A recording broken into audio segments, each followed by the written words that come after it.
Olá, eu sou a pastora Vanessa. E eu sou o pastor Dudu. Tá começando mais um DR para você e hoje a gente está com o tema sabedoria no falar. Fique ligadinho que o DR tá começando.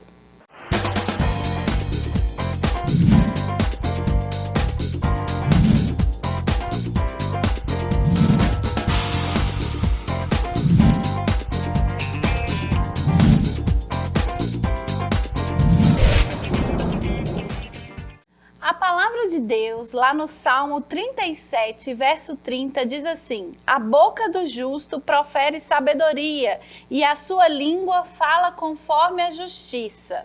Esse é um dos versículos na Bíblia que fala que a gente que é justo, que é cristão, né, que é justificado por Cristo, a gente deve só falar palavras de sabedoria, que a gente deve pedir a Deus para falar com sabedoria, mas se tem uma coisa difícil é a gente domar a nossa língua e falar com sabedoria no relacionamento ainda mais, né, amor? A gente até escreveu um livro sobre comunicação no relacionamento, cuidado boquinha com o que fala, depois se quiser procura a gente aí. Tá.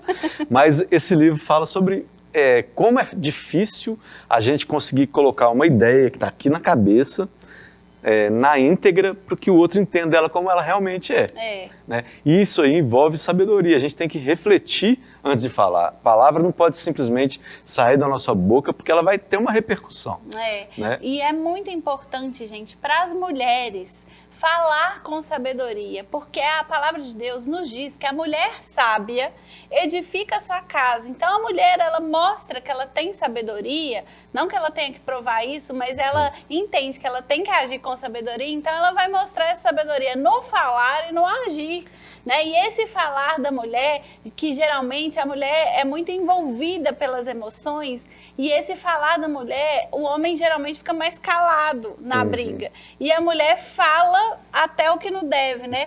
O que aconteceu? Como é que foi essa briga aí?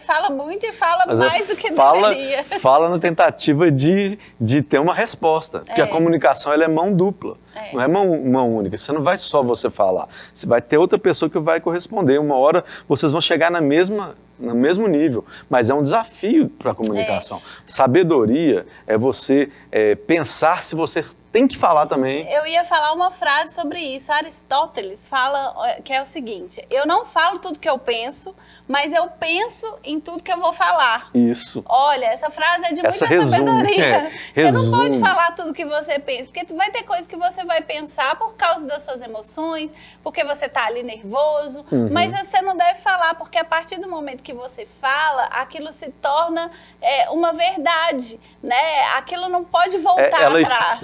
Ela torna público o que você pensa. E às vezes você o pensou pensamento, só naquele momento. Ele é seu. Você pode pensar o que você quiser, querido. Não tem problema com isso. Mas a partir do momento que você abre sua boca, né, ou então você usa seu smartphone para poder divulgar o que você pensa, aí deixou de ser seu, tornou público. E hoje em dia, nessa era das tecnologias, das redes sociais, a gente tem que pensar muito bem no que a gente fala, porque tudo ganha uma repercussão muito grande, tudo tem um impacto muito grande. E a gente tem que pensar, porque a gente pode difamar uma pessoa, a gente pode prejudicar, julgar alguém desnecessariamente, porque você pensou aquilo só naquele momento, mas aquilo não é nenhuma verdade para você, mas se torna uma verdade para o público. E nem tudo que a gente pensa, ou que a gente acredita, ou que a gente defende, tem que se tornar público, né? A gente tem um manual de conduta, que é a Bíblia. A Bíblia é que dá um parâmetro para o cristão se comportar socialmente, familiarmente. Então, o nosso manual de conduta é a Bíblia. O que passa do que a palavra de Deus nos instrui é achismo nosso. Então, a gente tem que tomar muito cuidado, né? Não que você não possa ter um pensamento livre, né? A gente não é preso pela Bíblia. A Bíblia simplesmente orienta e organiza os nossos pensamentos. Ela dá uma direção. A palavra de Deus, ela é viva e eficaz, ela penetra até o ponto de separar a medula do osso. Então é uma coisa muito profunda. Você tem que entender que quando você coloca o seu ponto de vista, você está representando não só o que você pensa, mas você está representando a sua família, você está representando a sua igreja, você está representando talvez até o seu país, né? A gente sofre com pessoas que não têm sabedoria para falar no nosso país, que representam o país, então é muito sério isso. A gente tem que pensar como a gente vai colocar isso externamente. Né? O seu pensamento, ele é válido, ele tem seu valor, mas ele é seu. E às vezes não precisa externar.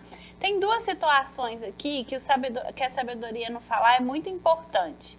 Para as mulheres, a palavra de Deus, né, eu já citei aqui, fala que a mulher sábia, ela edifica a sua casa, a tola destrói.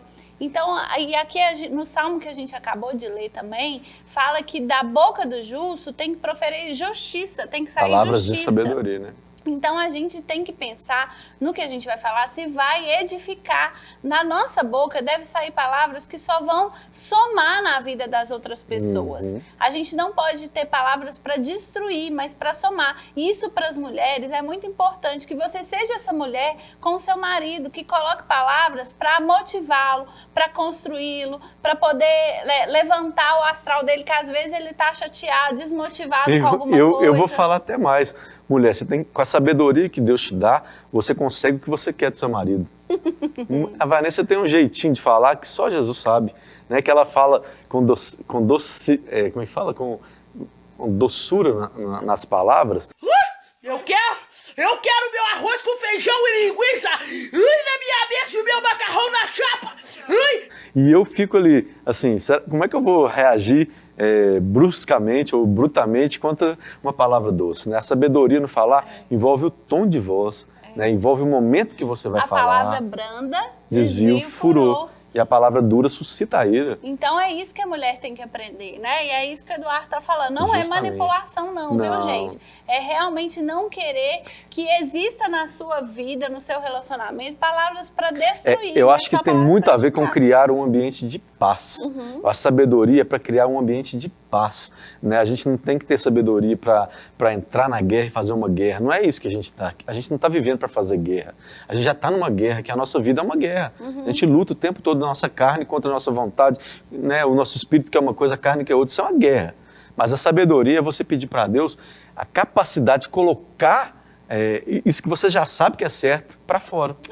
Né? Eu falei que eu tinha duas questões muito importantes para a gente falar sobre sabedoria. Uma era para a mulher, que eu falei aqui, e a outra é para os pais. Eu queria falar aqui para os pais, porque os pais eles têm a função de gerar a identidade dos filhos no coração deles. A gente tem muito contato com jovens e os pais, eles têm uma função que eles não sabem da importância que é de falar que aqueles filhos são filhos amados, de reafirmar, né? De reafirmar quem eles são, de falar que eles têm capacidade de fazer as coisas, têm valor, são importantes.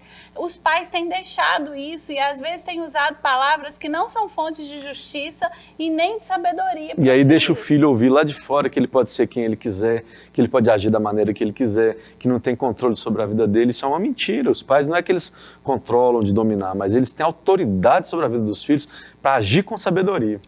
Eu gosto sempre de, quando fala isso, do pai reafirmar a identidade do filho, eu gosto sempre de falar do batismo de Jesus. Quando Jesus foi batizado por João, lá Deus, né, falou, todo mundo ouviu, foi uma voz claro, que veio do céu. Este é o meu filho amado, em quem eu tenho prazer, em quem eu tenho alegria. Este é o meu filho amado. Então Deus reafirmou quem era Jesus para todo mundo. Ele falou isso para Jesus antes de Jesus cumprir o que ele tinha que cumprir. Antes de Jesus começar o ministério dele. Para que ele entrasse naquela missão dele com convicção de que ele estava debaixo da proteção de um pai. E olha que legal, não era pelo que Jesus fazia, era porque Jesus era, né? Jesus ainda não tinha feito nenhum milagre quando Deus falou batizado, isso, porque não tinha iniciado o ministério dele.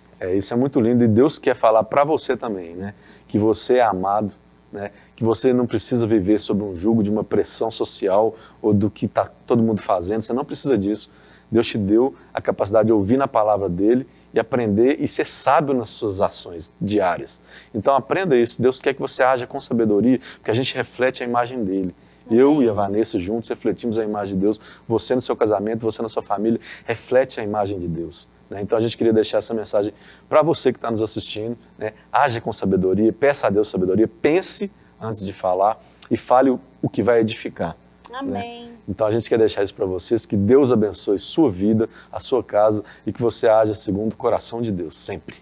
Gente, um beijo e até mais. Tchau, tchau. Tchau.